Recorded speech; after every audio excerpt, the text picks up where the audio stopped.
ॐ नमः सिद्धेभ्यः।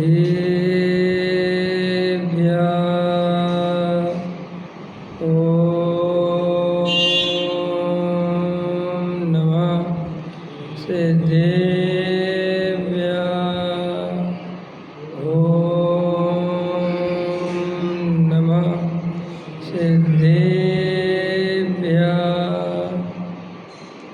निर्मल ज्ञान परिठिया कम कलंक डहेवी अपाल तौ जेण परो ते परम प्रणवेवी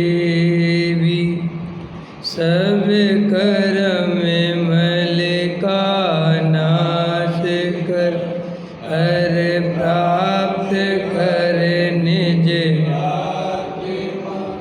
जो लीन निर्मल ध्यान में नम कर निकल परमात्मा संत मानस दान जिनके गुणों के गान में वे वर्धमान मान जिन विच रे ध्यान में। अभी हम पूज्य गुरुदेव श्री का वचन सुन रहे थे। इष्ट उपदेश के आधार से वो वचन चल रहे हैं। आचार्य पूज्यपाद स्वामी द्वारा रचित इष्ट उपदेश ग्रंथ बहुत ही आध्यात्मिक ग्रंथ है और बहुत कम शब्दों में बहुत बड़ी बात उसमें आचार्यों ने बताई है। इष्ट उपदेश का अर्थ बता रहे थे कल गुरुदेव, जिसमें जीव के कल्याण का उपदेश है, उसका नाम इष्ट उपदेश है। आज वो जो छंद ले रहे थे वो ये छंद ले रहे थे कि जैसे कोई व्यक्ति अपने सिर पर कोई भार रखकर 2 किलोमीटर चल सकता है आसानी से, तो अगर उसे कोई भार रखकर आधा किलोमीटर चलना हो तो उसे कौन सी बड़ी बात है।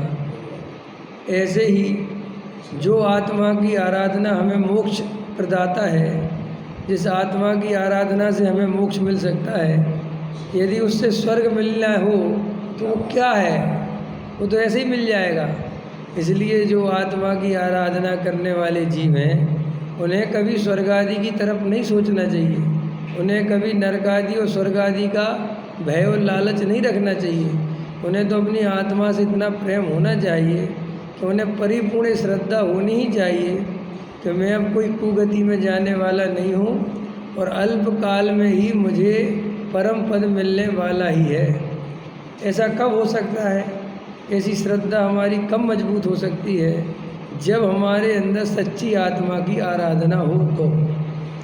और अपने अंदर छल कपट मायाचार परिग्रह की भावना चल रही है, रुपये पैसे मकान दुकान में सुबुद्धि चल रही है। अपन भगवान की भी पूजा करते तो हैं लेकिन मन नहीं लगता, स्वाध्याय सुनते तो हैं लेकिन अंदर में कोई भाव नहीं जगता। तो हम कितने ही कहें कि तुम भव हो और तुम मोक्ष जाओगे, तुम्हें विश्वास कैसे होगा? क्योंकि किसी के कहने से थोड़ी होती है बात। जैसे एक बच्चा पढ़ता है और मैं उस बच्चे से कहूँ कि बेटा तुम बहुत बढ़िया नंबर से पास हो गए, लेकिन वो ये बात तुम्हारे कहने से नहीं मानता अगर वो पढ़ाई नहीं करता तो। और अगर वो पढ़ाई करता है और उससे कहो कि तुम तो फेल हो जाओगे, वो कहता है फेल करने वाला पैदा नहीं हुआ। तो ये कॉन्फिडेंस उसकी पढ़ाई से बोलती है। अगर वो पढ़ाई नहीं हो तो ये कॉन्फिडेंस नहीं आ सकता। ऐसे ही हमें जो नरक आदि के भय लगे रहते हैं और स्वर्ग आदि के सपने जीव देखते रहते हैं, उसका मात्र कारण है कि अंदर पाप भाव बहुत भरे पड़े हैं, अंदर कसाय बहुत बड़ी है, अंदर राग द्वेष की बैतरणी बहती रहती है। बाहर से धर्मात्मा दिखता है, अंदर से वासनाएं जन्मती रहती हैं। तो उसे अंदर ही अंदर वो अपनी वासनाएं दूसरे को तो नहीं दिखती, लेकिन अपने आप को तो वो वासनाएं दिखती है ना। तो हम कितने ही कहें कि तुम तो मोक्ष जाओगे, तुम स्वर्ग जाओगे, वो अंदर सोचता है इनको क्या पता कि मेरे अंदर क्या चलता है। आया समझ में? तो वास्तव में तुम अगर सच्चे धर्मात्मा जब तक नहीं होगे तब तक तुम्हें नरक आदि का भय और स्वर्ग आदि की चाह गारंटी से बनी रहेगी। और जब तुम सच्चे आत्मा आराधक जीव बन जाओगे, सच्चा तत्व निर्णय हो जाएगा, तो जो सम्यक दृष्टियों के चारों गतियों का भय और स्वर्ग आदि का लोभ जो उनकी परिणति में नहीं पाया जाता है, उसका एकमात्र कारण उनकी जो सच्ची आत्मा की दृष्टि है, उनके भावों की जो निर्मलता है, पवित्रता है, उनके अंदर जो तत्व को लेकर निसंकपना है, विषय भोगों के लिए जो निर्वांछक परिणति है, इसके कारण सहज ही उनको चार गतियों के लालच भय सब निकल जाते हैं और आत्म आराधना में आनंद पूर्वक लगे रहते हैं। इसलिए कोई सम्यक दृष्टि से कहता है कि तुम मर के नरक जाओगे तो उसे बुरा नहीं लगता, लेकिन मिथ्या दृष्टि को तुम कह के देखो कि तुम मर के नरक जाओगे, उसे बहुत बुरा लगता है, क्योंकि अंदर से वो बहुत डरता है नरक से और ये मान्यता सोचता है कि दुआएं लग जाती हैं लोगों की, बद्दुआएं। संसार में बहुत चलता है कि बद्दुआ मत लो, बद्दुआ मत लो, किसी की हाय मत लो। आपने सुना होगा ना, किसी की हाय मत लो, लेकिन ये सब बेकार की बातें हैं। ये सब समझ में आया ना। वास्तव में अपना पाप का उदय हो और सारा जगत तुम्हें दुआएं दे रहा हो तो भी तुम्हें दुखी होने से कोई नहीं बचा सकता, और तुम्हारा पुण्य का उदय हो तो सारा जगत तुम्हें कितनी कुछ करे, तुम्हें कुछ नहीं बचा। समझ में आया। तो अज्ञानी को श्रद्धा और विश्वास नहीं होता। अज्ञानी को तो बेचारे को जो है वो बहुत भय से जीता है, लालच से जीता है। इसलिए किसी मिथ्या दृष्टि को ये कहो कि तुम नरक जाओगे तो उसे बहुत दर्द होता है, लेकिन सम्यक दृष्टि को साक्षात तीर्थंकर भगवान ने कहा समूसण में बैठ के कि राजा सेडेक तुम नरक जाओगे। बोले कोई बात नहीं। समझ में आया कि नहीं। जिस आत्मा को अपन ने जान लिया है, जिस आत्मा को पहचान लिया है, उसमें नरक और स्वर्ग नहीं है, उसमें चारों गतियों का अभाव है। और स्वर्ग नरक जहाँ होते हैं वहाँ तो मैं हूँ नहीं। ऐसी दृष्टि होने के कारण सम्यक दृष्टि को भय और लालच नहीं होते।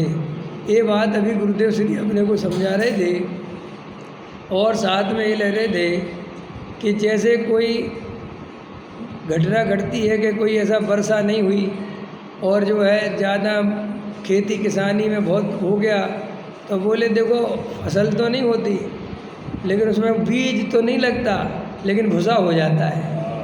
समझ में आया कि नहीं आया।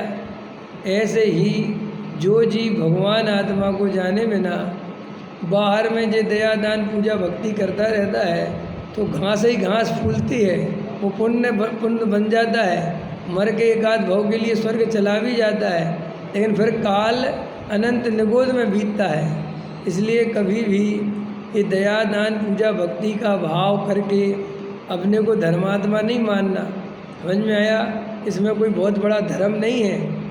अरे दया दान पूजा भक्ति के परिणाम समता के भाव, स्तुति भक्ति के भाव ज्ञानियों को तो सहज ही होते हैं। वे स्वर्ग के लिए ज्ञानी कोई अलग से पुरुषार्थ नहीं करते।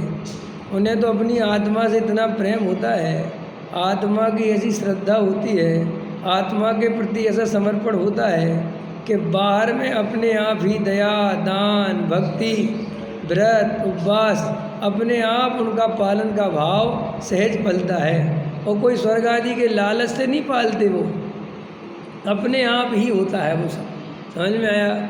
इसलिए आज ये दो बातें। अब आया अरविंद जी समझ में प्रवचन, उसको नीचे पट्टी को पढ़ोगे तो समझ में आता है। सुनने की कोशिश मत करोगे वे क्या कह रहे हैं, क्योंकि सुनने की कोशिश करोगे तो वो उपयोग दो जगह डाइवर्ट हो जाता है। वैसे नीचे देखते आओ क्या लिखा आ रहा है, सुनने की कोशिश करना ही नहीं है, सिर्फ पढ़ो उसको। तो जैसे अपन स्वाध्याय शास्त्र पढ़ते ना, इस तरह से पढ़ते जाओ तो सब समझ में आता जाएगा। समझ में आया। और फिर वो हिंदी में कभी कभी चलता है तो समझ में आता है, लेकिन गुजराती अपन को आती नहीं है। और गुरुदेव की उम्र बहुत थी जबकि प्रवचन रिकॉर्ड है, तभी बहुत बुढ़ापे में थे, तो तो आवाज़ में भी कर्कशपना आ जाता है बुढ़ापे में। अभी मैं भी बूढ़ा हो जाऊंगा ना धीरे धीरे, तो अभी जैसे आवाज़, आज दांत वगैरह गिर जाएंगे, तो अभी जो आवाज़ में एकदम स्पष्ट होती ना, बुढ़ापे में वो धीरे धीरे इस शरीर की ऐसी अवस्था होती है कि वो आवाज़ में कर्कशपना आता है। बूढ़े आदमी की देखो आवाज़, बात समझ में नहीं आती वो क्या कह रहा है, तो इसलिए उसको थोड़ा पढ़ोगे पट्टी को तो वो समझ में आएगा। तो इष्टोपदेश के आधार से वो चर्चा अपन अभी सुन रहे थे, बहुत सुंदर चर्चा थी। अभी देखो अपन इसको पढ़ते हैं थोड़ा, फिर अपन विषय पे चर्चा करेंगे। वृत्ताधिक के बारे में थोड़ी चर्चा करेंगे। पेज नंबर 35 निकालो, अपने श्लोक 19 चल रही गाथा। सम्यक दर्शन ज्ञान चारित्र में आंशिक आनंद का स्वाद आता है। इस आनंद का स्वाद लेने वाला सम्यक दृष्टि जगत को ऐसा देखता है, यहो ये सब जीव परमात्मा प्रभु हैं, इनकी भूल तो एक समय की है। इस कारण सम्यक दृष्टि को किसी भी आत्मा के प्रति विषम भाव नहीं होता। सभी आत्माएं अपने परमात्म स्वरूप का आश्रय लेकर एक समय की विकृत दशा को तोड़कर स्वयं जिनेंद्र परमात्मा बन जाएंगी। अतः किसे छोटा और किसको बड़ा कहना, ठीक है। जिसकी श्रद्धा में वीतराग स्वभावी आत्मा की कीमत आई, वह बारंबार कीमती चीज़ को याद करके स्थिर होता है। वह अल्प काल में स्थिर होता है तो उसे इतना आनंद आता है, और यदि विशेष स्थिर हो तो क्षण में केवल ज्ञान पावे अर्थात परमात्मा हो जावे। देखो क्या कहते हैं, कल अपन ने चर्चा की थी, धर्म आनंद स्वरूप है। धर्मात्माओं के जीवन में आनंद प्रति समय बहता है, और अगर आनंद अपने जीवन में नहीं आ रहा है, भले ही अपन शास्त्र पढ़ते हो, पूजा पाठ भक्ति करते हो, लेकिन आनंद के बिना धर्म सच्चा नहीं है। आनंद धर्म का अनिवार्य अंग है। समझ में आया? आनंद और धर्म का तादात्म्य संबंध है। जहाँ जहाँ क्या बोलते हो, व्याप्ति है, व्यतिरेक संबंध, व्याप्ति संबंध है। जहाँ जहाँ धुआं वहाँ वहाँ अग्नि। ऐसे ही जहाँ जहाँ धर्म होगा वहाँ आनंद होगा ही होगा। धर्मात्मा जीव हो और दुखी हो तो वो धर्मात्मा नहीं। आया समझ में कि नहीं? और आनंदित हो, समझ में आया कि नहीं आया? और धर्मात्मा नहीं हो तो वो आनंद नहीं, वो आनंद झूठा है। पराधीन आनंद आनंद नहीं, और स्वाधीनता से आनंद आए नहीं तो वो स्वाधीनता नहीं। पकड़ में आ गया? तो क्या कहते हैं, सम्यक दर्शन ज्ञान चारित्र में आंशिक आनंद का स्वाद आता है। अब इस लाइन के आधार से अपन वृत्ताधिक की बात कर सकते हैं। देखो, जब जीव को आनंद आता है तो आनंद के साथ बाहर के जीवन में पंच इंद्रिय विषय भोगों में बहुआरंभ परिग्रह के भावों में शिथिलता आए बिना रहती नहीं। ये वस्तु का स्वरूप है। जैसे देखो, आप दुनिया में देखना, अगर हमारा कोई, आप हमारे बहुत अच्छे मित्र हो, समझना मेरी बात, लेकिन फिर भी आपसे हमारी मित्र तो हो। स्कूलों में जब आप पढ़ते होगे तब ऐसा बहुत होता है कि हमारी आपसे बहुत दोस्ती है, लेकिन एक नया लड़का पढ़ने आया, एडमिशन हुआ किसी नए लड़के का, और उससे अपनी थोड़ी दोस्ती हुई, और उससे लेकिन अपने सारे तार मिल गए। इससे इतनी अपनी बनती नहीं थी, लेकिन अब कोई नहीं था तो दोस्त था, लेकिन उससे दोस्ती ऐसी हुई कि वो बहुत ही बढ़िया विचार मिल गए। तो देखो, उस दोस्त के निकट जाता जाता है और इस दोस्त से अपने आप ही इसको अरुचि हो जाती है। करता बरता कुछ नहीं है, कोई झगड़ा नहीं, कोई द्वेष भाव नहीं, बस अपने आप ही उसी के पास बैठेगा, समझ में आया कि नहीं, उससे ज़्यादा बातें करेगा, तो धीरे धीरे इससे अलग हो जाता है और उसके साथ बैठ जाता है। तो ऐसा क्यों हुआ कि मजबूरी में उतने विचार तो नहीं मिलते थे, लेकिन औरों की अपेक्षा ये थोड़ा ठीक था, तो इतनी बात थी, लेकिन मन खुश नहीं था। अब जब बिल्कुल प्रसन्न चित्त वाला दोस्त मिल गया, जिसके साथ बात करने में मज़ा आता है, जो अपने से भी ज़्यादा होशियार है, तो फिर उसको उससे दोस्ती होती है। ऐसे ही अनादि काल का मिथ्या दृष्टि जीव आत्मा से अपरिचित होने के कारण बाहर में थोड़ा बहुत सुख पंच इंद्री के विषय भोगों में उसे मिलता है। रुपया पैसा मकान दुकान में थोड़ा सुख उसे मिलता है, क्योंकि आत्मा तो जानता नहीं, तो उसी रुपया पैसा मकान दुकान उनके पीछे दौड़ता है। लेकिन जब उसे देशना मिली, स्वाध्याय मिला, आत्मा की बात सुनने मिली, और जब उस जीव की दृष्टि पलटी और उसे आत्मा की अनुभूति हुई और आत्मा का अतीन्द्रिय आनंद जब उसने चखा, तो अपने आप ही पंच इंद्री के विषय भोगों में शिथिलता का भाव अपने आप ही आ जाता है। वो रस जो पहले था भोगने का, वो रस अब नहीं बसता। अभी भी एकदम से भोग तो छूटते नहीं है। अब वो दोस्त है पुराना तो थोड़ी बहुत तो बातचीत, रोज़ उठना बैठना तो होता ही है, क्योंकि अभी रोज़ तो आता नहीं, कभी ये नहीं भी आता है, समझ में आया कि नहीं है, कभी उससे भी काम पड़ जाता है। तो ऐसे ही चौथे गुण स्थान वाला जीव जो है, उसकी श्रद्धा तो पक्की हो गई कि मेरा दोस्त तो यही पक्का है, समझ में। लेकिन ये भी जानता है कि 24 घंटे मेरे साथ नहीं रह सकता, और पड़ोसी तो मेरा ये वाला है समझ में। अब भाई घर के बराबर में वो रहता है, और वो जो उसको बहुत पसंद है वो दूर रहता है, तो वो तो उसे स्कूल में ही मिलता है। अब अगर वो पूरी तरह उससे ही चिपक जाएगा तो भाई जब घर जाएगा तब क्या करेगा, स्वाभाविक उसके साथ खेलना चाहिए उसको। ऐसे ही सम्यक दृष्टि की श्रद्धा तो पूरी तरह सम्यक हो गई, श्रद्धा में आत्मा की प्रतीति हो गई, श्रद्धा में निर्णय हो गया कि अब मैं तो त्रिकाली ध्रुव ज्ञायक तत्व हूँ और मेरा आनंद मेरे में ही है, बाहर में कहीं कोई सुख बुक नहीं है, तो सब भ्रम थे टूट गए। ये श्रद्धा उसकी मजबूत हो गई, उसका ज्ञान भी मजबूत हो गया। लेकिन अभी चारित्र में जब वो लीन होने का पुरुषार्थ करता है तो वहाँ वो डगमगा जाता है, वहाँ वो पुरुषार्थ नहीं कर पाता। तो वे जो कर्म के उदय बंधे हुए हैं, जो पर्याय में राग देश कसाय भरी पड़ी हुई हैं, फिर उनका जोर चलता है, तो उसे मजबूरी में पंच इंद्रिय विषय भोगों की तरफ जाना पड़ता है, उनका संग करना पड़ता है। अंदर से तो श्रद्धा में अरुचि है, लेकिन फिर भी कुछ नहीं मिलता तो उनके साथ रुचि पूर्वक समय लगाता है, लेकिन अंदर में जानता है कि इसमें कोई सुख भोग नहीं है। अंदर में तो वो उसी दोस्त के बारे में सोचता है, काश वो मेरे घर के पास रहता और मज़ा आ जाता। ऐसा होता है कि नहीं होता है? देखा होगा आपके जीवन में। अभी मेरी बेटी है, ये उदाहरण जैसे ही याद आ जाते मुझे, उसी जैसे देख सुनते थे। अभी वो हम घर चेंज कर रहे हैं ना, तो उसे घर भर चेंज होगा इस बात की कोई खुशी ज़्यादा नहीं होती। क्या है उसको खुशी है कि मेरी जो बेस्ट फ्रेंड है उसके पास मेरा घर हो जाए, कोई इधर नहीं आ सकती, होता है ना। और जबकि जो घर के पास रहते हैं बात तो करती है, लेकिन उनसे अरुचि है। तो देखो रुचि और अरुचि का उदाहरण आपको समझना चाहिए। तो चौथे गुण स्थान वाले को अंदर में तो ऐसा लगता है कि काश अपने स्वरूप में रम जाता और इस जगत में किसी से बात करने की ज़रूरत ही नहीं पड़ती, काश अपने स्वरूप में अनंत काल के लिए चला जाऊं। ऐसी उसकी पक्की श्रद्धा हो गई है, बिल्कुल पक्की 100%।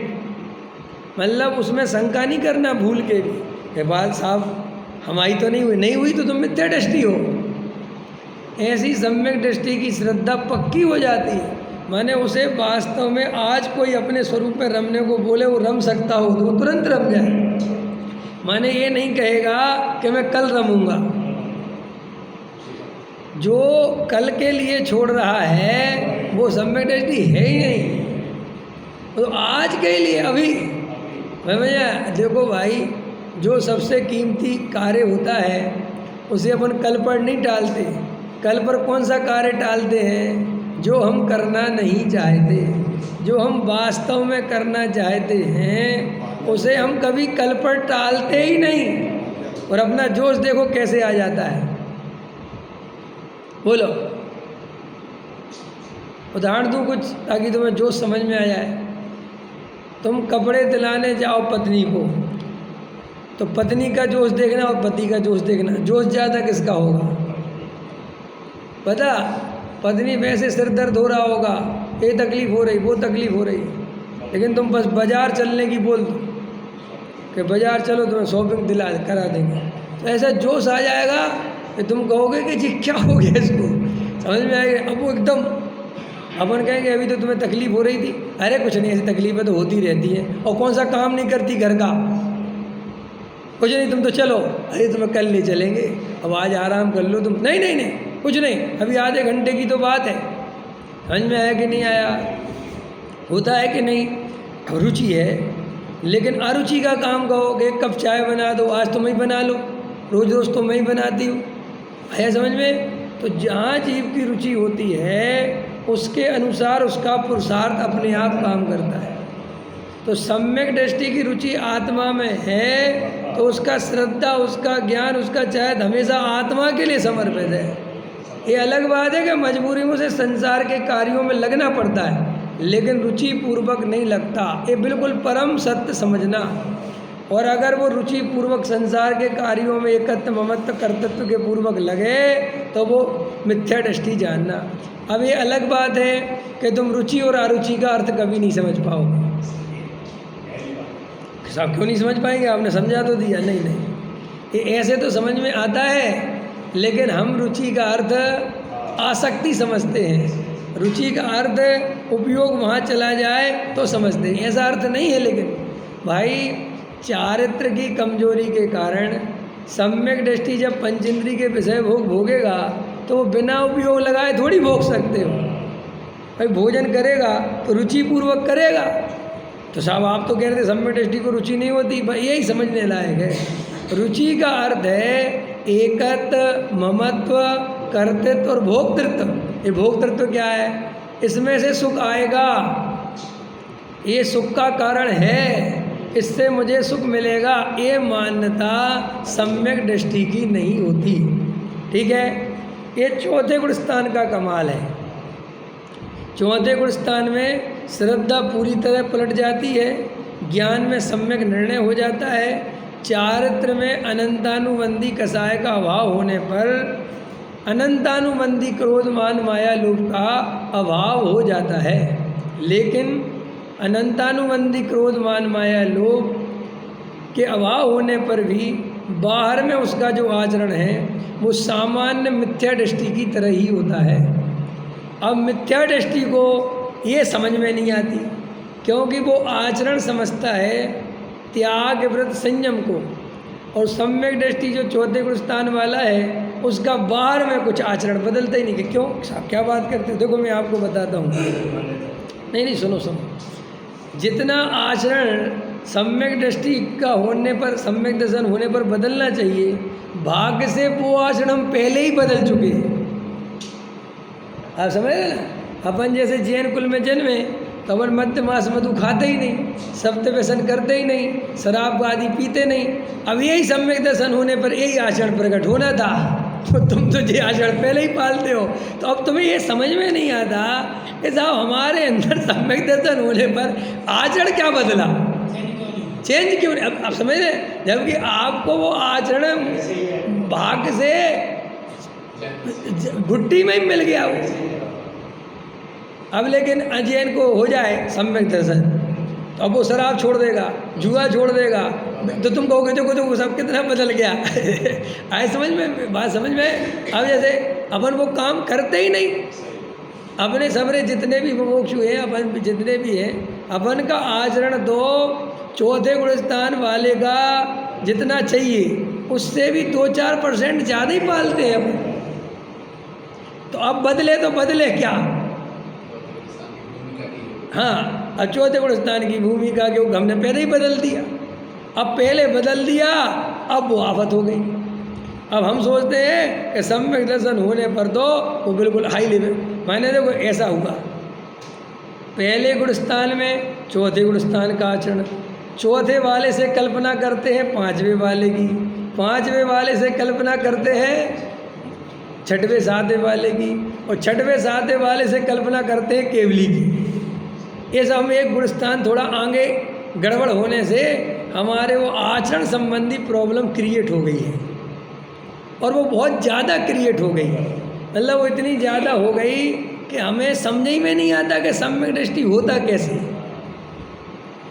मैंने अभी शायद अपन ने 2 दिन पहले चर्चा की थी कि भाई गुरुदेव श्री चौथे गुण स्थान वाले सम्यक दृष्टि हैं, और उनके शिष्य डॉक्टर साहब कह रहे हैं कि अगर हमारे गुरुदेव शादी करेंगे तो भी हमें कोई दिक्कत नहीं है। अब वो ऐसा क्यों कह रहे हैं? क्योंकि उन्होंने गुण स्थानों का स्वरूप पढ़ा है, और उन्होंने पढ़ा है कि चौथे गुण स्थान में ऐसा राग आ सकता है। लेकिन आम पब्लिक ने, आम श्रोता ने ये गुण स्थान वगैरह गहराई से पढ़े ही नहीं, या पढ़े तो समझे नहीं, समझे तो स्वीकार नहीं हुए।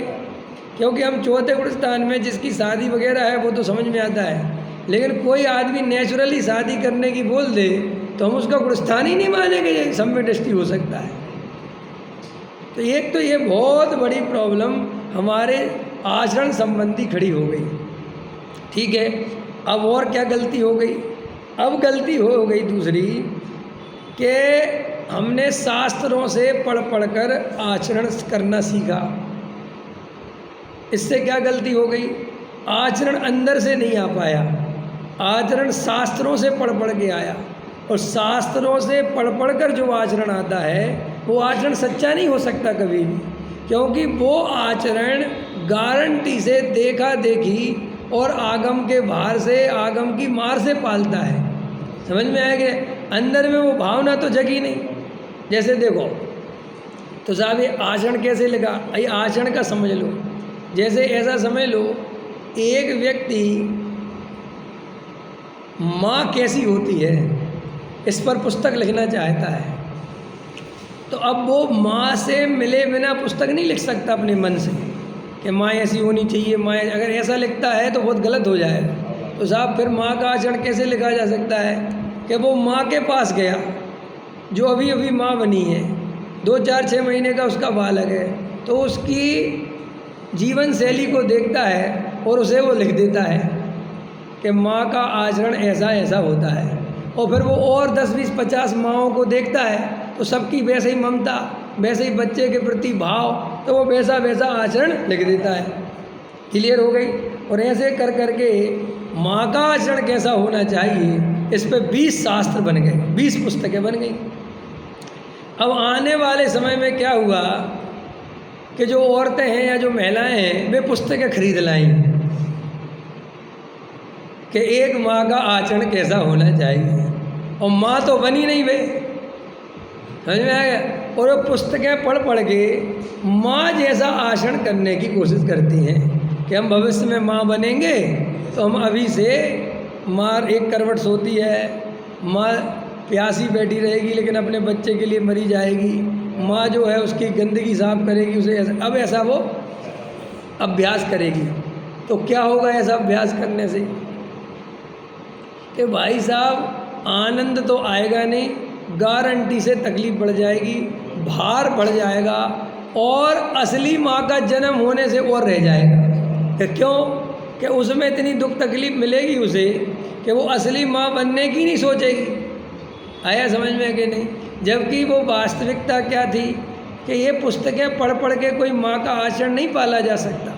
और ना जगत में कोई कभी भी, आज तक जगत में देखो तुम, कोई स्त्री शादी के बाद अपने पति से ये नहीं कहती कि तुम ये पुस्तक खरीद लाओ कि माँ का आचरण कैसा होता है। बोलो, अनपढ़ से अनपढ़, गांव की महिला हो, ग्रामीण महिला हो, शहर की महिला हो, अंबानी की लड़की हो, बोलो किसी की भी हो, ये सब चीज़ें नेचुरल होती हैं। तुम बेटा, अरे अपने ये बच्चे होते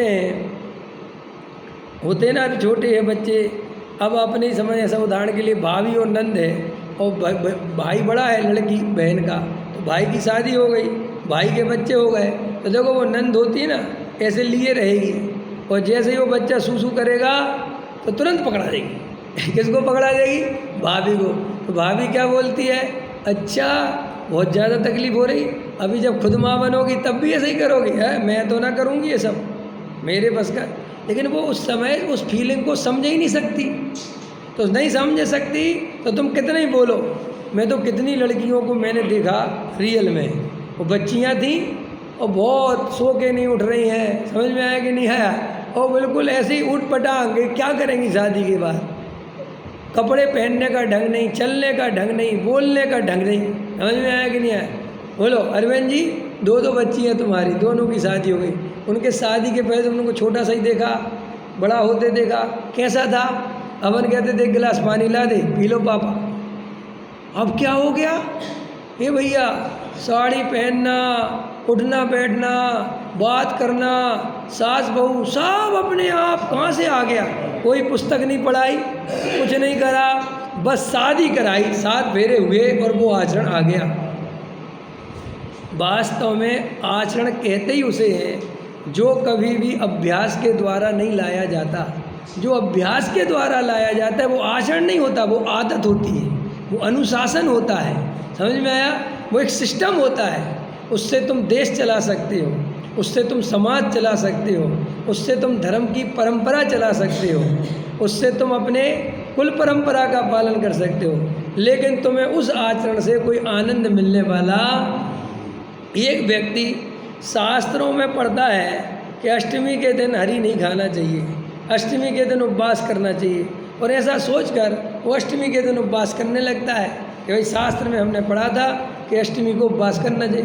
तो उसे उपवास से कभी आनंद आ ही नहीं सकता। आ सकता है बजसेन जी, नरेश जी, आ सकता है? आप कहोगे आ सकता है। हाँ, आदत बस, मान्यता बस, अहंकार का रस। आनंद एक तरह का नहीं होता। आप अष्टमी को हरी नहीं खाते और 4 लोग आपकी तारीफ करते हैं और बेचारे स्पेशल आपको काजू किशमिश की सब्जी बना के लाते हैं, आपको इसमें भी आनंद की अनुभूति हो सकती है। लेकिन वो कोई आनंद वानंद नहीं है, वो तो बकवास है। आया समझ में कि नहीं? देखो, जब आदमी शुद्ध भोजन करता है तो शुद्ध भोजन से आत्मा का लाभ हो कि नहीं वो तो हमें पता नहीं, लेकिन जगत धर्मात्मा मानता है और स्पेशल सीड देता है, ये लाभ जरूर होता है। समझ में होता है कि नहीं होता है? बोलो। अपन जरा सा बोल दो, देखो समाज कितनी वो क्रिया के लिए कितनी वो रहती है। अगर अपन समाज से जरा सा बोल दो कि पंडित जी हरी नहीं खाते, समझ में आया कि नहीं आया? तो बेचारे क्या क्या नहीं करते वो। या जरा सा बोल दो कि हम शुद्ध भोजन करते हैं, तो देखो तुम्हारी अलग कुर्सी टेबल लगा के रखेंगे, बेचारे बर्तन वैसे नहीं पहुँचेंगे किसी और के लिए, तुम्हारे लिए और थाली पहुँचेंगे। समझ बड़े उससे बड़े। तो देखो, अब जब अपने साथ कोई ऐसा व्यवहार करता है तो कितना अच्छा लगता है। आदमी को दूल्हा बनने में इतना मज़ा क्यों आता है? क्योंकि दूल्हा जिस दिन बनता है उस दिन जीजा भी जूता पहनाता है। समझ में आया कि नहीं आया?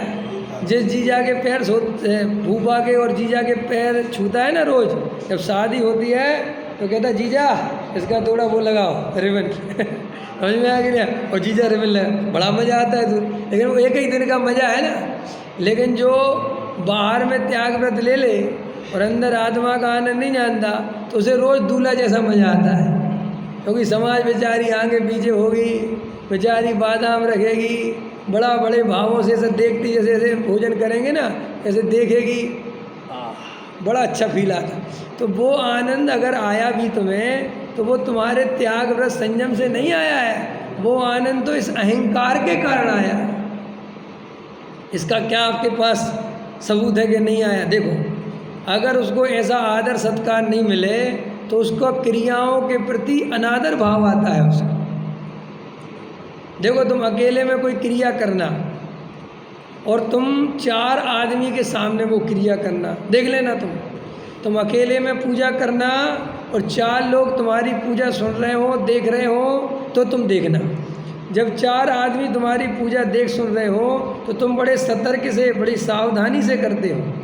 और अगर 4 कोई है ही नहीं मंदिर में, ऋषभ महीने कहाँ चले गए, बीच के खा गए और पुष्प चढ़ाए, लो चढ़ा दो। लेकिन 4 आदमी बैठे, ऋषभ अजित संभव अभिनंदन, तो तुम्हें लगता है कि तुम भगवान की भक्ति नहीं करते। रियल में तुम दूसरों का अटेंशन पाने के लिए, दूसरे मुझे धर्मात्मा समझें, इसके लिए भक्ति करते हो। अगर नकली हो तो, असली हो तो बात देखो, असली की बात तो अलग है। असली आदमी तो वो है कि 50 आदमी बैठे हो और आधा मिनट ही दर्शन करने का भाव आया तो आधा ही मिनट करके चला जाए, और अगर कोई भी नहीं बैठा और आज 1 घंटा पूजा करने का भाव आ गया तो वो 1 घंटा करेगा, उसे कोई फर्क ही नहीं पड़ता। समझ में आया? लेकिन हमेशा अपन 1 घंटा तभी लगाते हैं। और सुनो, और बात सुनो, बात लगाने की नहीं है। जब जीव भाव शून्य दशा से जीता है, जब उसके अंदर कोई भावों की तरफ उसका ध्यान ही नहीं है, केवल क्रियावादी है, तो वो तो गारंटी से मरी मराई क्रियाएं ढोता है। नहीं समझ में आया? केवल और केवल आपने शास्त्रों से पढ़ा, केवल आपने आचरण सीख लिया, अंदर से तो आनंद आया नहीं। तो जब अंदर की अनुभूति के बिना, अंदर के आनंद के बिना, कसाय के अभाव के बिना जो भी हमारा आचरण होता है वो आदतन हो जाता है और दिखावटी हो जाता है, बनावटी हो जाता है। इससे ज़्यादा उसमें कुछ भी नहीं होता। वो क्या कहते हैं, सच्चाई छुप नहीं सकती, बनावट के हुसूलों से खुशबू आ नहीं सकती कागज़ के फूलों से। तो ये जो तुम्हारा बाहरी आचरण अगर आत्मज्ञान के बिना है तो ये कागज़ के फूल के समान है, इसमें कोई सुगंध नहीं होगी। और इसमें थोड़ी बहुत सुगंध होगी भी तो वो सेंट लगा दे कोई कागज़ में, उसकी होगी, कागज़ की नहीं होगी। ऐसे ही अगर तुम्हें थोड़ा बहुत बाहरी आचरण में आनंद भी आता है तो वो उस आचरण के कारण नहीं आता, जो उस आचरण के कारण तुम्हें लोग धर्मात्मा समझते हैं, जो हमें सम्मान देते हैं, जो थोड़ी पूज्यता देते हैं, उसके कारण आता है। समझ में आया कि नहीं आया? देखो, जिस महाराज का बहुत नाम ख्याति होती है उस महाराज के चेहरे पे बहुत तेज होता है, और तुम सोचते धर्म के कारण तेज है। बिल्कुल अज्ञानी हो तुम। धर्म के कारण कोई तेज वेज नहीं होता, ये सब बकवास बातें हैं। समझ में आया कि नहीं आया? तेज तो होता है पूज्यता के कारण है।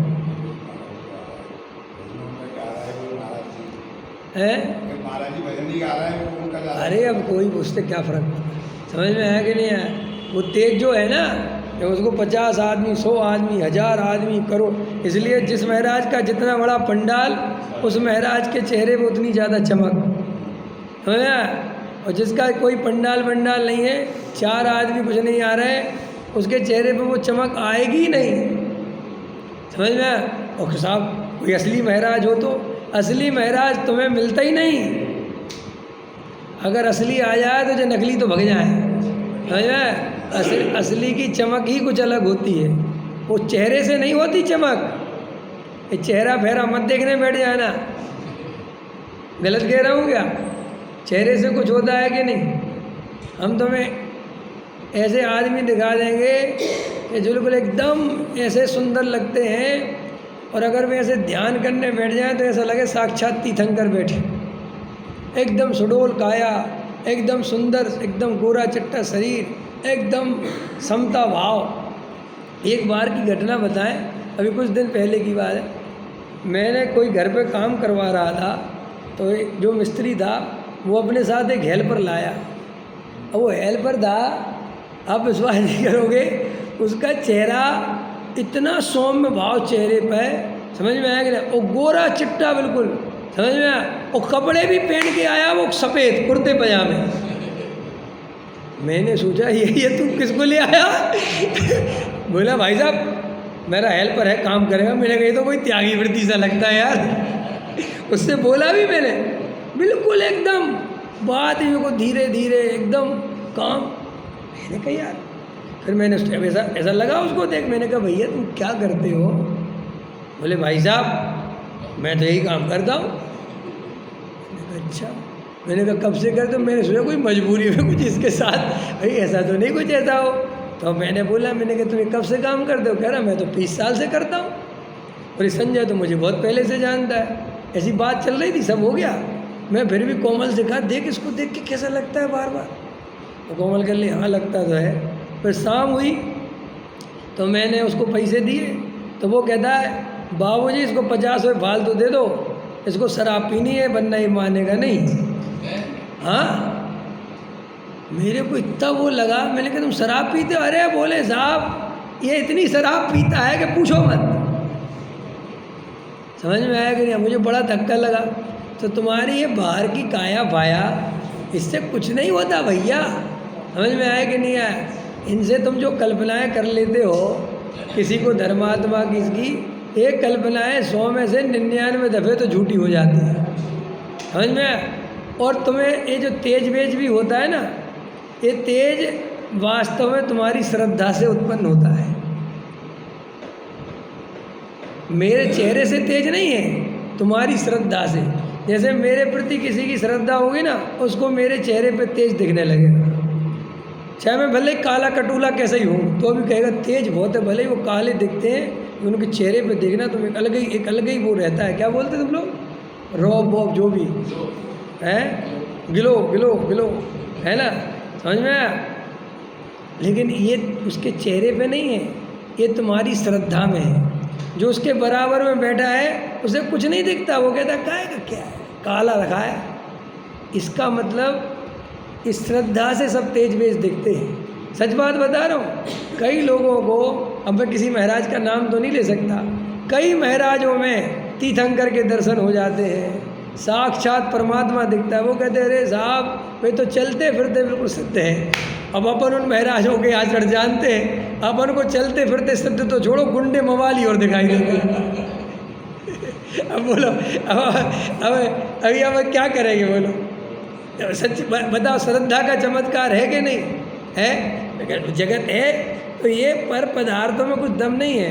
तो चलो मैं क्या समझा रहा था कि जो आचरण से तुम्हें आनंद की अनुभूति होती है, यदि वो आत्मा के आश्रय से नहीं है तो वो आनंद तो अहंकार का है, वो आनंद तो बाहर में प्रशंसा का है, वो कोई आनंद फानंद नहीं है। तो फिर सब आनंद किसे कहना? अब चलो, अब जब जीव चौथे गुण स्थान में अपन चलें तो उसे श्रद्धा का आनंद 24 घंटे आता है।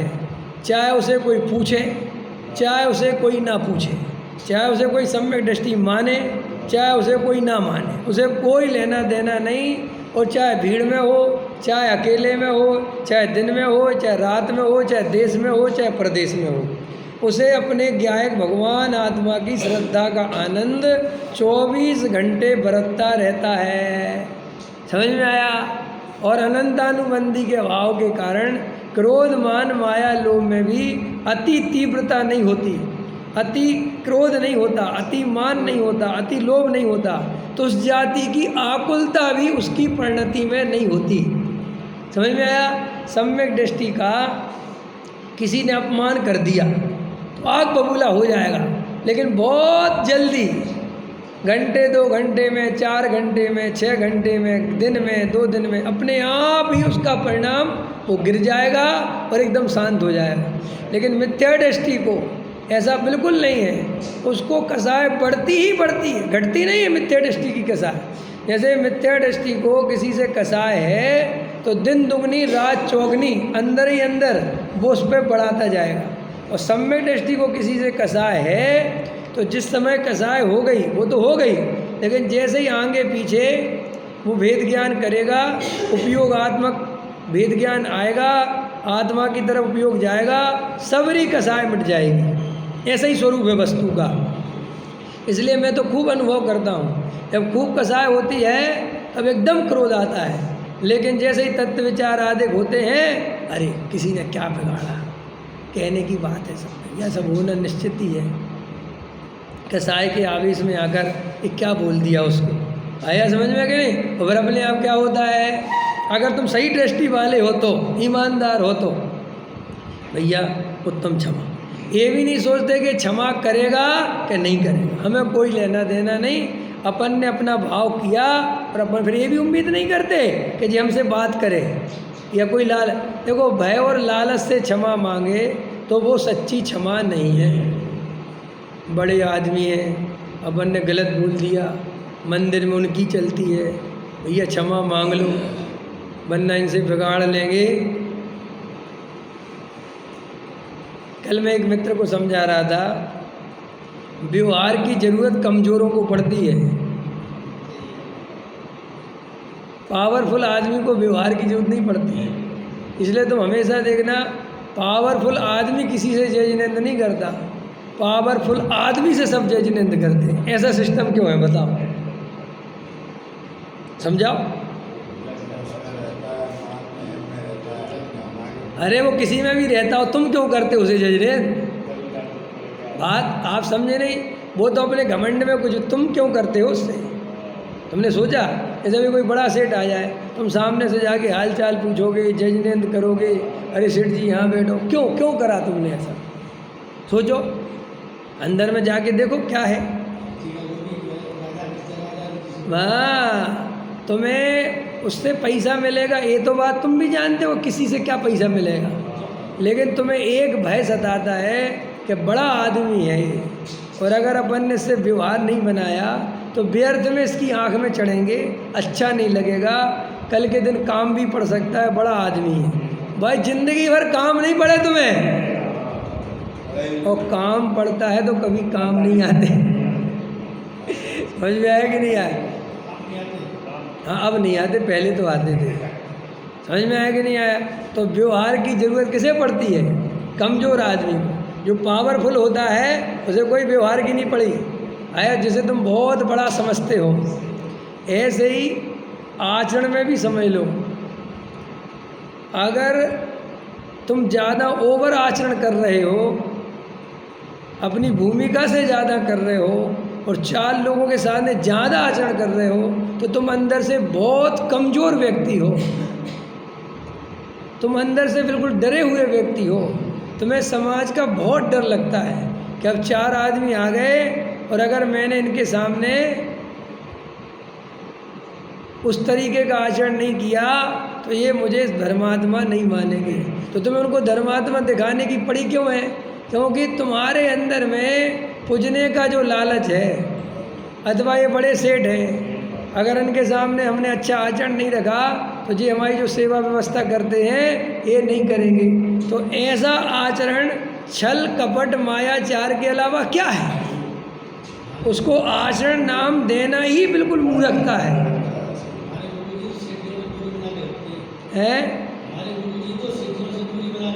हाँ, आपके गुरुजी सेठियों से दूरी बना के रखते हैं कि सेठिया उनसे दूरी बना के रखते हैं? उल्टा बोलते हो।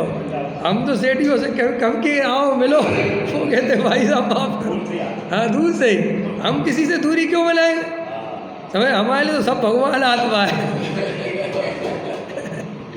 वे बेचारे, उनको लगता है कि ये भाई ऐसा करेगा। देखो, छोड़ो भाई, आचरण संबंधी बात कर रहे हैं। तो आचरण उसे कहते हैं जो आनंद दे, और आनंद अकेले में दे। सबके सामने तो आचरण सबको आनंद देता है, क्योंकि प्रशंसा करते हैं ना जगत में।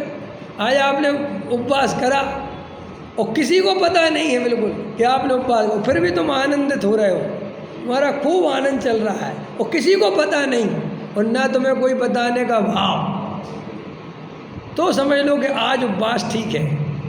लेकिन तुम उपवास कर लिया क्योंकि आज अष्टमी है, करना ही चाहिए भैया, ऐसे तो अपन स्वच्छंदी हो जाएंगे, पापी हो जाए, जो भी कल्पनाएं कर रखी हैं, समझ में।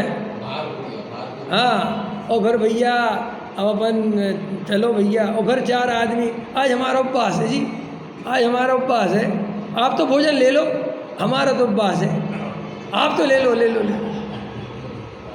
ये सब छल कपट करते ना, मायाचारी करते। तो क्यों करता है? इसलिए करता है कि 4 लोगों को पता चल जाए कि मैं कितना धर्मात्मा हूँ। तो बस ये ढोंगियों का आचरण है। ये समझना कोई कठिन थोड़ी है कि आचरण ढोंगियों का है कि सच्चों का है। वो तो अपने आप जो सच्चा आचरण वाला होगा वो धीर वीर गंभीर और अपने आनंद में डूबा हुआ होगा।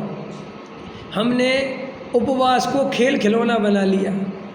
उपवास कोई छोटी मोटी चीज़ है जो 10 साल का बच्चा कर लेता है, 15 साल का बच्चा कर लेता है, 8 साल की बच्ची कर लेती है। उपवास ऐसी चीज़ है क्या? और अगर उपवास ऐसा ही है तो वो बकवास है, 2 कौड़ी के उपवास।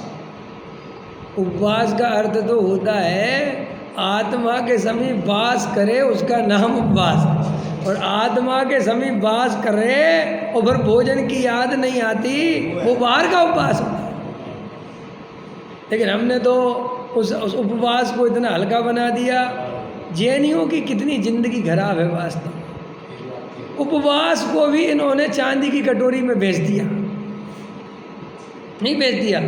10 उपवास जो 10 लक्षण में करेगा उसे 11वें दिन चांदी की कटोरी से पुरस्कार है पारणा, क्या होती पारणा, हाँ पारणा हो रही, वो बहुत होता है। अब आजकल दिगंबरों में बहुत हल्ला होने लगा पारणा पारणा, पहले तो श्वेतांबरों में होती थी, अब आजकल दिगंबरों में भी एक दूसरे की पारणा करवाने जाएंगे, वे उनके रिश्तेदार, वे उनके रिश्तेदार, वे उनके रिश्तेदार, वे उनके रिश्तेदार। हमने ऐसा आडंबर बना लिया धर्म को। मैं बम्बई में था, हाँ बम्बई में था मैं, तो मैं बम्बई पहली बार ही गया था प्रवचन करने, और फिर गुजरात में भी होके आ गया। मैं इतना मेरा पहले गुजरातियों से पाला नहीं पड़ा था, समझ में आया। बाद में अब जाके 1 2 3 4 बार मिले सब, तो मैं वहाँ 10 लक्षण में था, तो यही चलता रहता था, वे उनके यहाँ जा रहे पारणा कराने, वे उनके यहाँ जा रहे। मैं कहा कहाँ जा रहे हैं? पारणा कराने जा रहे हैं। हमारी भाभी ने 10 उपवास करे हैं, उनने किसी ने 5 करे, किसी ने 3 करे, किसी ने 8 करे, तो हम उनको पानी पिलाने जा रहे हैं, अपने हाथ से भोजन कराने जा रहे हैं। और वो एकदम कार्यक्रम, गाजे बाजे वाले भी आते हैं, बढ़िया। जी धर्म का अंग हो गया, ये धर्म का स्वरूप हो गया। उपवास कितनी गुप्त चीज़ है पता, इतनी गुप्त है कि पड़ोस को भी पता न चले कि मैं उपवास कर रहा हूँ। लेकिन हमने तो उसे बैंड बाजे के साथ मनाना चालू कर दिया। पर्युषण पर्व क्या है, 10 लक्षण पर्व क्या है? ये गाजे बाजे के नाम नहीं है। पर्युषण पर्व माने 10 दिन चुपचाप वेद ज्ञान करना, आत्म आराधना करना, तीर्थों पर जाकर एकांत में समय बिताना। समझ में आया कि नहीं आया? भोजन अपना अल्प करना ताकि आत्मा की आराधना ज़्यादा से ज़्यादा कर सको। लेकिन अपन ने वो 10 लक्षण में बाप रे बाप, 10 लक्षण में जितनी ज़्यादा आकुलता अपन झेलते हैं उतनी आकुलता नॉर्मल दिनों में नहीं झेलते अपन।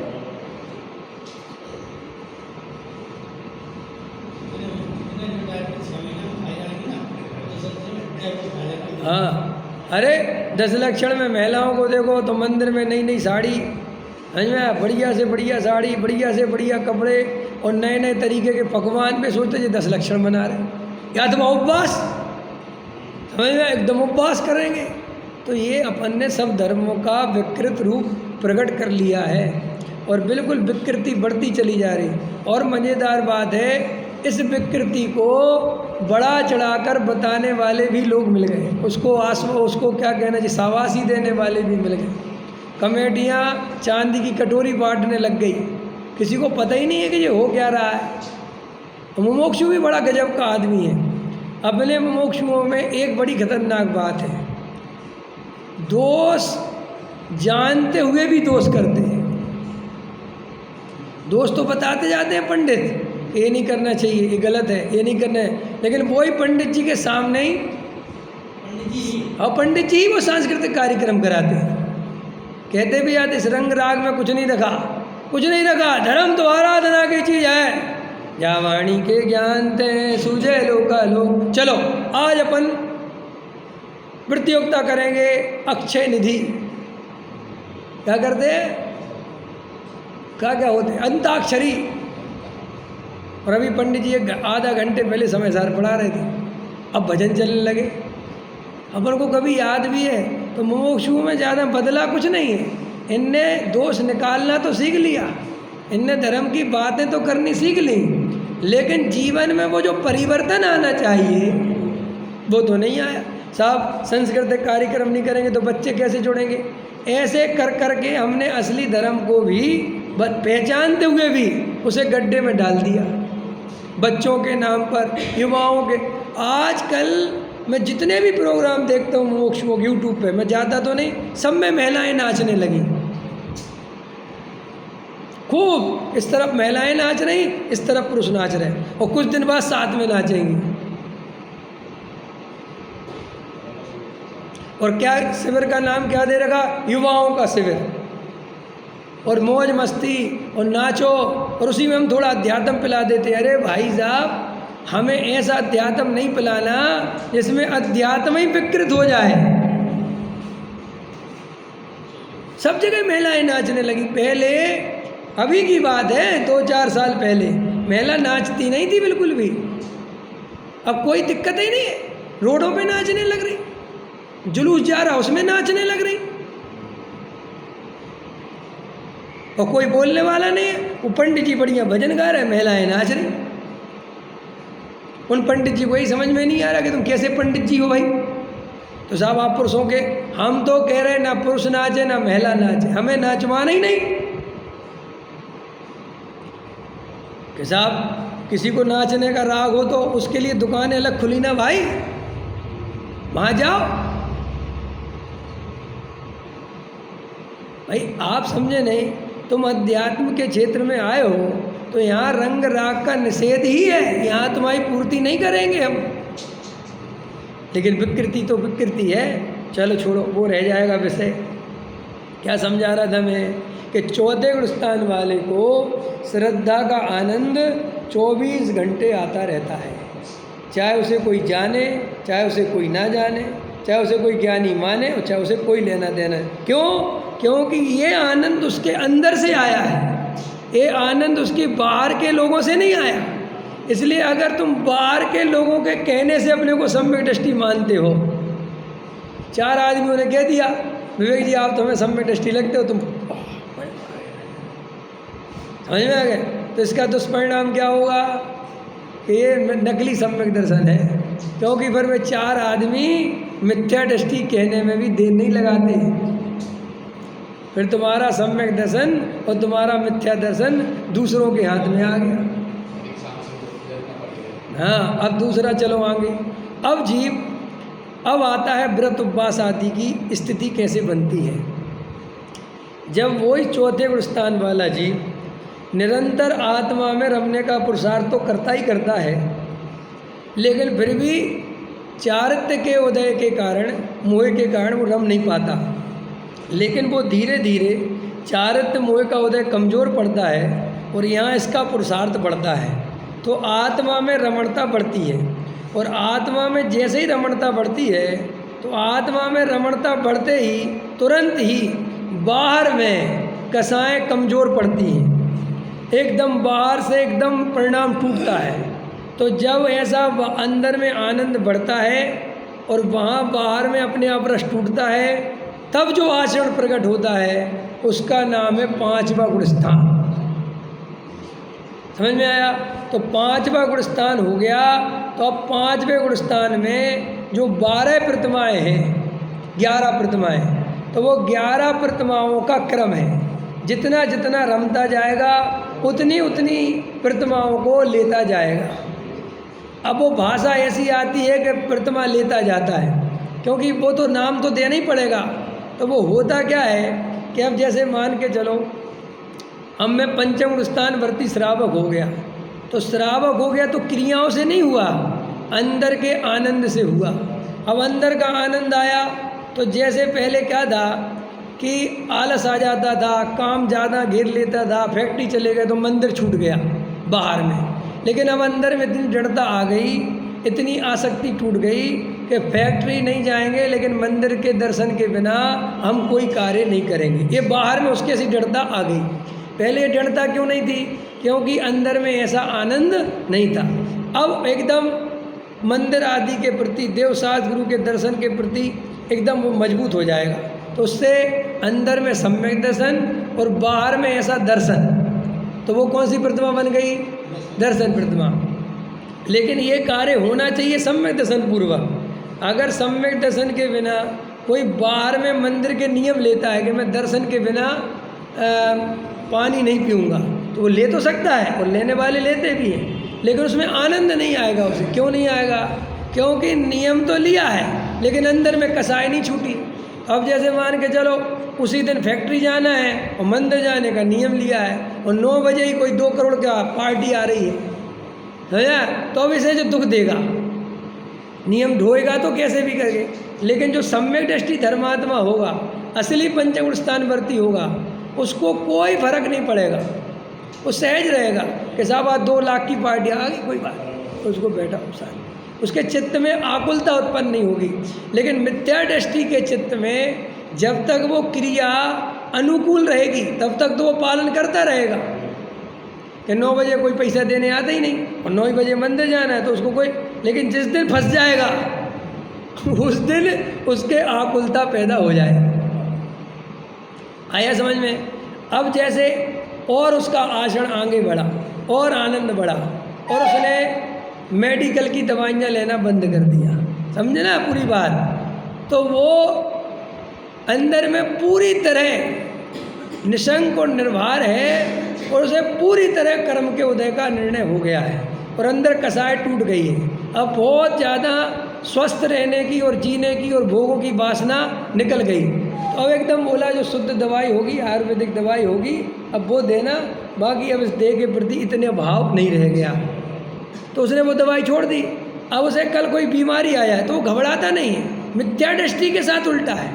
मिथ्या दृष्टि देखा देखी दवाई छोड़ तो देगा, लेकिन जैसे ही कोई कर्म का उदय आएगा तो अंदर से उसके प्राण सकसकाएंगे और फिर कहेगा शुद्ध दवाई खरीद लाओ यार। दवाई वालों से पता करवाएगा। एक हम बच्चन जी को भी पता है और हमें भी पता है। एक हमारे जानने वाले, अब उन्हें दवाइयाँ छोड़ रखी हैं और एक बार ऐसा बढ़ा कि भाई दवाइयाँ खानी पड़ी, तो बोले हमने लेबोरेटरी में चेक करवा ली। हमने कंपनी में पता करवा लिया क्या क्या मिला है। तो देखो इससे पता चलता है कि इसके उस जाति का राग अभी टूटा नहीं था। अब जो एन कैन प्रकरण, इधर का कहीं का ईट कहीं का रोड़ा, भानुमती ने कुनवा जोड़ा, ये सब काम कर रहा है। तो इससे पता चलता है कि इसके योग्य आचरण नहीं है। ये बिल्कुल सच्ची बात है। जो बिल्कुल वास्तविक अंदर से आनंदित वाला सम्यक दृष्टि धर्मात्मा जीव होगा, वो बिल्कुल उससे कहोगे कि दवाई नहीं मिल रही और ये डॉक्टर ने दवाई बताई है, वो कहेगा कोई बात नहीं छोड़ो, आयुर्वेदिक में देखो मिल जाए तो ले आओ ना, कोई बात नहीं। और उसके कोई माथे सल नहीं पड़ेगी अगर वो असली त्यागी वृत्ति होगा तो। लेकिन असली बात ये है कि असली त्यागी वृत्ति पृथ्वी पर होते ही बहुत कम है। ये और गजब की बात सुनो, हाँ, इस पूरी पृथ्वी पे अगर ऐसे 50 आदमी मिल जाए तो समझ लो बहुत बड़ी बात है। कितने?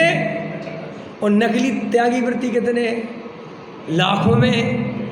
तो अब क्या होता है बेचारा जो, अब जैसे मान के चलो हमारा तो भाग्य था कि हम बच गए उधर जाने से, सच्ची बात है ना, आज तो ये भाग्य ही कहना पड़ेगा ना, क्योंकि मैं भी कभी बहुत पक्का था कि मुझे मुनिराज ही बनना है और मैंने कोशिश भी बहुत करी और मेरा मित्र तो बन गया, लेकिन मेरे दादाजी की वजह से और मेरे कुछ ऐसी बातों की वजह से, घर की परिस्थितियों की वजह से और अकेला होने के कारण, ना मेरा कोई भाई है ना मेरी कोई बहन है और माँ बाप इतने सक्षम दिखाई नहीं देते थे। तो हमारे दादाजी कहते थे कि बेटा तू महाराज बन जाएगा तो माँ बाप का क्या होगा तेरे। तो मुझे ये विकल्प बहुत परेशान करता था, तो मैं इस चक्कर में समझ लो रुक गया। अब समझना मेरी बात, और रुक गया और महाभाग्य से जयपुर चला गया और महाभाग्य से डॉक्टर साहब जैसे मुझे गुरु मिल गए। तो समझ लो अपन तो उस रास्ते में जाने से बच गए, वरना नकली वृत्त्याग वृत्ति तो मैं भी बनता ही ना, नकली साधु तो मैं होता ही कि साहब आप क्या कहते हो असली क्यों नहीं होते। अरे भाई असली के लिए वो माल चाहिए, वो कहाँ से लाता है। अब्बस सिंह जी की तो घोषणा हो गई थी महाराज बनने की, मुझे पक्की बात है, ये तो भिंड में घोषणा कर दी, ये भी बच गए भाग्य से। समझ में आया कि नहीं आया? अब समझना मेरी बात। अब बहुत गहरी बात है, हंसने की बात नहीं कह रहा हूँ मैं। देखो नकली इतने लोग हैं और त्याग व्रत का इतना आकर्षण है। अब बेचारे ये कम उम्र के बच्चे 14-14 साल के, 15-15 साल के, 16 साल के, 17 साल के बच्चियाँ बच्चे ये भावुक होते हैं, समझ तो होती नहीं। वो भावुक हम भी थे कभी, भाई साहब मैं इतना भावुक था, महाराजों के प्रति इतना संवेदनशील था कि आप कल्पना ही नहीं कर सकते। मतलब ये पैर इतने जल जाते थे, खून बहने लगता था धूप में, बिल्कुल पूरे क्या बोलते हैं इनको, तलवा जल जाते थे। लेकिन हम महाराजों के साथ बिना चप्पल के उनका वो कराते थे बिहार, और बड़े उत्साह से कराते थे। बस एकदम जल रहे हैं चप्पल है, चल रहे तो कोई बात नहीं, ऐसा लगता था जैसे कर्म जल रहे हो।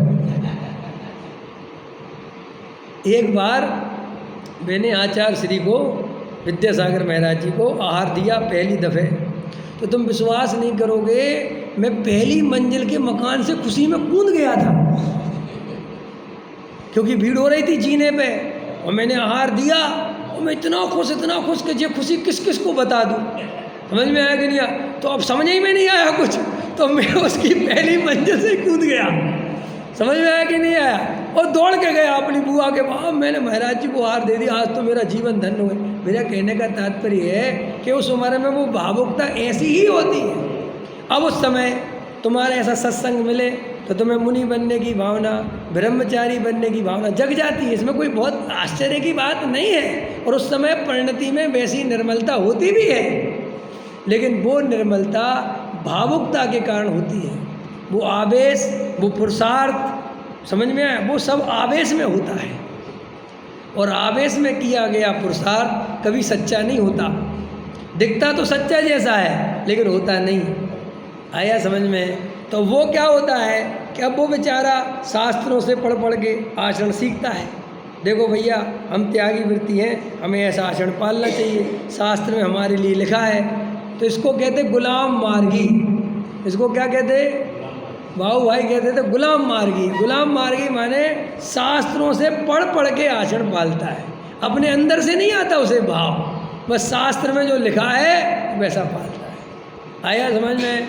जैसे आजकल की महिलाएं यूट्यूब से देखकर भोजन बनाती हैं, एक कितने चम्मच नमक डालना है, अब उसमें लिखा 1, तो पता समझता क्या थी, बड़ी के छोटी। अब वो बताना ये भूल गया कि बड़ी के छोटी है।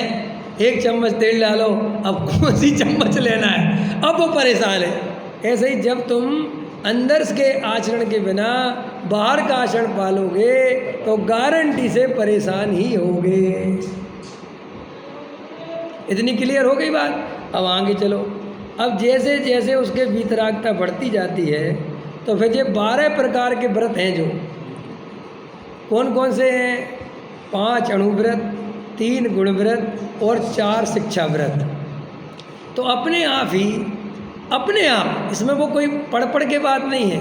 जब अंदर में उसको रमणता बढ़ने लगती है, अंदर में वैराग्य बढ़ने लगता है, तो अपने आप ही उसको ऐसा भाव आता है कि अब मैं मंदिर से बाहर नहीं जाऊंगा, अब आज मैं मंदिर में ही रहूँगा। समझ में आया कि नहीं आया? आज ऐसे ही मेरा भाव है। ये दशा होती है और आनंद बढ़ता है। अब लेकिन इसको लिख कैसे दिया अपन ने कि जो पंचम स्थान वर्ती होता है वो नियम ले लेता है कि मैं मंदिर के बाहर नहीं जाऊँ। वो नियम की बात नहीं है, कोई बंधन की बात नहीं है। उसे अंदर में ही आनंद आता है कि बाहर जाने का भाव ही नहीं आता। तुम फिल्म देखने गए थिएटर में, भजन जी फिल्में देखी थिएटर में, मूवी, तो नियम लेते हो कि थिएटर के अंदर 3 घंटे बाहर नहीं जाऊँगा लेता है कोई? अरे मेरा प्रश्न समझ में आया कि नहीं? तुम 3 घंटे फिल्म के अंदर घुस के नियम लेके बैठो कि चाहे कुछ हो जाए मैं 3 घंटे यहाँ से हिलूंगा नहीं, ऐसा कोई नियम लेता है? फिर भी तुम बिना नियम लिए कितना अच्छा पालन करते हो कि नहीं? अरे बोलो। अब लेकिन कोई बाहर वाला तुम्हारे ऊपर पुस्तक लिख दे कि जब आदमी इस पिक्चर हॉल में जाता है तो 3 घंटे का नियम ले लेता है कि बाहर नहीं निकलता। अब बोलो ऐसा लिख दिया, अब तुम्हारा क्या होगा? ये हुआ तुम्हारे हमारे साथ। पकड़ में आया?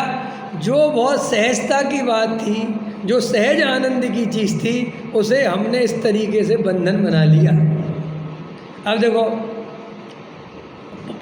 तुम व्रत पर लगा लेना, अणुव्रत, समझ में? अहिंसा अणुव्रत, सत्याणुव्रत, वो सब उसके अंदर में सहज ही ऐसे भाव बनते हैं। फिर 4 शिक्षा व्रत में क्या होता है कि सामायिक है, प्रोषद है, अतिथि संविभाग व्रत है, भोगो भोग परिवार व्रत है। तो वो कोई ऐसे पुस्तक में पढ़ के नहीं होता है कि मुझे भोगो भोग करना है, मुझे अब सामायिक नहीं, उसे अपने आप ही अपने विशेष आत्मा के आनंद में मजा आने लगता है, तो 3 टाइम अपने आप ही उसको सामयिक का भाव आता है। अब लेकिन हुआ क्या कि अपन शास्त्र में उसकी वो दशा देख के लिखते रहे। देखो, जो पंचम स्नान वर्ती होता है वो नियम से 3 बार सामयिक करता है, अभी अपन ने लिख दिया।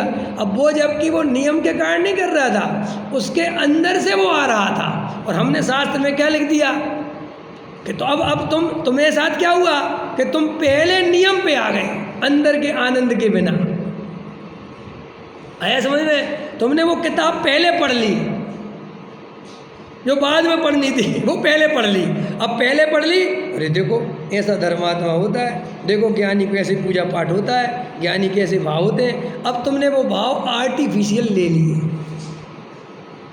ये आर्टिफिशियल ले लिए तो वो आनंद बिल्कुल आ ही नहीं रहा। अब हुआ क्या कि अब वे रोज रोज पालन करने से वे बेहोशी में भी पालन होने लगे। मैं सेन जी को समझाया था एक दिन कि आप रोज नहाने धोने की क्रियाओं में, मंजन करने की क्रियाओं में ऐसे आदतन आप चले जाते हो कि आपने कब नहा लिया, आपने कब मंजन कर लिया, आपने कब कपड़े पहन लिए, कब आपको पता ही नहीं चलता, क्योंकि रोज आदत हो गई।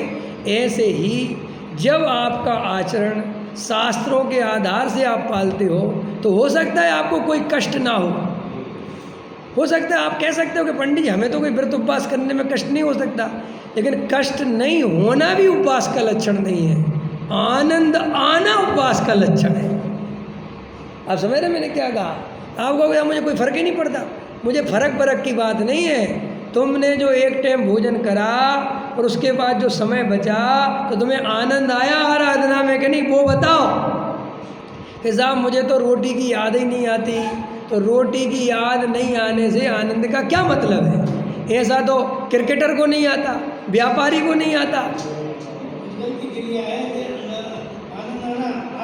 हाँ ओ भैया, तुमने रोटी छोड़ दी रोज रोज। अब जैसे मैं ही हूँ, आपको मैं भोजन नहीं करता शाम, दोपहर में ही भोजन करता हूँ मैं, लेकिन मुझे शाम का भोजन पता ही नहीं चलता, क्योंकि वो मेरा टाइम ऐसा है कि मैं 4 बजे अपना गया, चाय पी के फैक्ट्री, वो ख़त्म, ना विकल्प आता है ना कुछ आता है। और वो ऐसा अभ्यास करने से, ऐसी स्थिति होने से वो सहज हो गया, लेकिन वो मेरा आचरण नहीं है, इसे कोई आचरण नहीं कहते, क्योंकि तुमने वो जो समय बचाया वो लगाया तो पुद्गल में ही।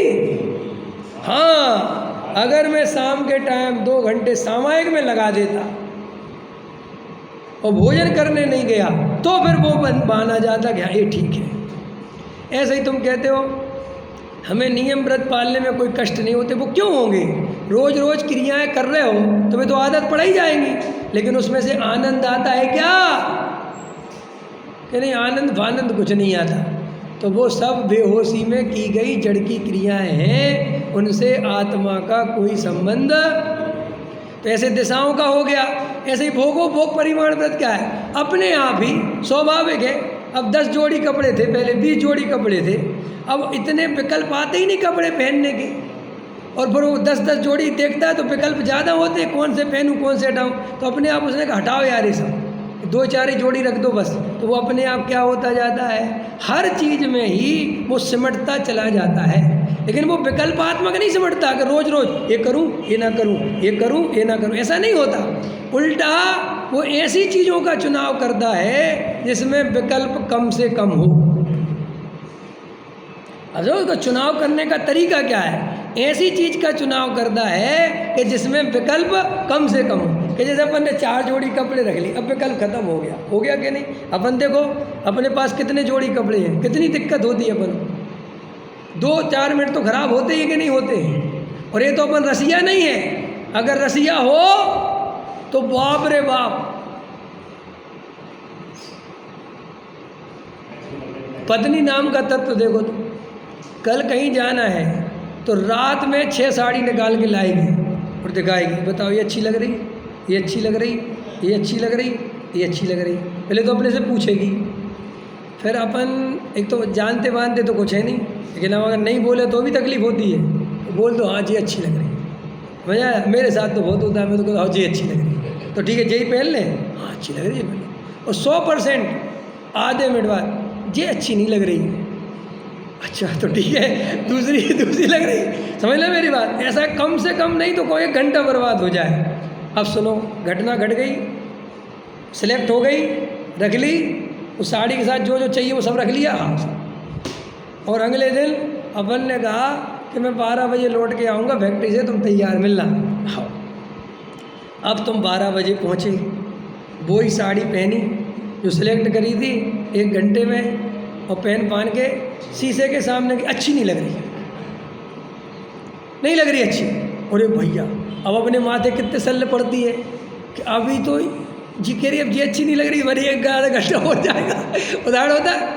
तो देखो जो संसारी मोही भोगी जीव होते हैं उनकी दशा ऐसी होती है, लेकिन जो थोड़े से भी आराधक जीव होते हैं वो इतने विकल्पों से डरने लगते हैं। वो कहते हैं ना ना भैया इतना नहीं कर सकते भाई, 2-4 जो साड़ी दे दो, पहन पान के ख़त्म करो। ये उस अब तुम इसे समझ लेते हो कि देखो उसने नियम लिया 4 साड़ी का। अरे भाई ये नियम वियम नहीं है यार, ये तो अपने आप ही कॉमन सेंस की बात है कि उसको ऐसा भाव आता है जिसे तुम नियम रस समझ लेते हो। आया समझ में? नियम तो बंधन में डालने वाली चीज होती है, तो सब नियम, अरे उसका जीवन ही नियम है। समझ में आया कि नहीं आया? लेकिन तुम्हें मिथ्या दृष्टि को ये डर क्यों लगता है कि नियम नहीं लेंगे तो हमारा काम नहीं है? क्योंकि मिथ्या दृष्टि बंधन को ही नियम समझता है, और वो बंधन में ही बंधकर पालन हो सकता है ये मान्यता रखता है, क्योंकि उसको अंदर में आसक्ति तो पड़ी हुई है। तो वो नियम नहीं लेता तो उसको लगता है सब फिर तुम खा ही लेंगे। पकड़ में आया कि नहीं आया? तो मैं नियम ले लूँगा भगवान के सामने तो फिर नहीं खाऊंगा। तो वो तो नियम के कारण, भय के कारण, लोभ के कारण नहीं लेता। पकड़ में आया? लेकिन सम्यक दृष्टि ज्ञानी धर्मात्मा का बिना नियम लिए ही इतना नियम होता है कि उसे भाव ही नहीं आता। क्लियर हो गई सारी चीज़ें? ऐसा ही सेम आचरण मुनिराजों का भी होता है। जब वो ही पंचम स्थानवर्ती श्रावक अभी घर में रहता है, बाल बच्चों के साथ रहता है, तो राग धीरे धीरे आत्मा आराधना बढ़ती है और राग टूटता है। और जब राग इतना टूट जाता है कि घर में रहना भी बंधन लगने लगता है, क्योंकि कितना ही कुछ करो घर वाले घर में रहोगे तो वो राग द्वेष के विकल्पात्मक स्थितियाँ बनती रहेंगी। तो फिर अपने आप वो राग भी टूटने लगता है, तो फिर वो घर छोड़कर एलक छुल्लक होकर संत साधुओं के साथ रहने लगता है। फिर वहाँ पर और आराधना बढ़ती है तो मुनि दीक्षा ले लेता है। भाई ये प्रक्रिया है बस इस प्रक्रिया को जो फॉलो करेगा वो कभी नहीं भटकेगा, वो गारंटी से उसको मोक्ष मार्ग में आगे बढ़ेगा। और जो शास्त्रों को पढ़ कर समाज के चक्रों में रहकर भेद ज्ञान नहीं लगाएगा, अपना विवेक जागृत नहीं करेगा, तत्व निर्णय नहीं करेगा, सम्यक दृष्टि नहीं होगा, देखा देखी आगे बढ़ेगा, दूसरों के साथ चल के आगे बढ़ेगा, तो उसे कभी भी सच्चा आनंद मिलने वाला नहीं है। तो क्लियर हो गई बात? चलो अब आगे के लिए एक प्रश्न छोड़ के जाता हूँ, सोमवार को बताऊँगा, क्योंकि बताना तो मुझे आज था, वो अभी बैठे ही बैठे ख्याल में आया था वो अंदर में कि ये बात समझाने लायक है। वो बात ये है कि आत्मा की आराधना कैसे की जाए, ये प्रश्न है। क्या प्रश्न पूछा? उसमें अपन को सफलता कैसे मिले, इस पे एक टॉपिक अपन ने अंदर में लाए हैं। इस टॉपिक को मैं सोमवार को आप ध्यान दिला देना, क्योंकि मुझे अभी तो है मेरे अंदर पूरा कंसेप्ट, लेकिन अब 1 घंटा 18 मिनट हो गए, तुम लोगों की कैपेसिटी खत्म हो गई है, समझ में आया? अब लेकिन कल तक वो धारा बनी रहेगी, तो परसों वो विषय आ जाएगा, बाकी फिर मैं कुछ नहीं कर सकता। सहजानंद।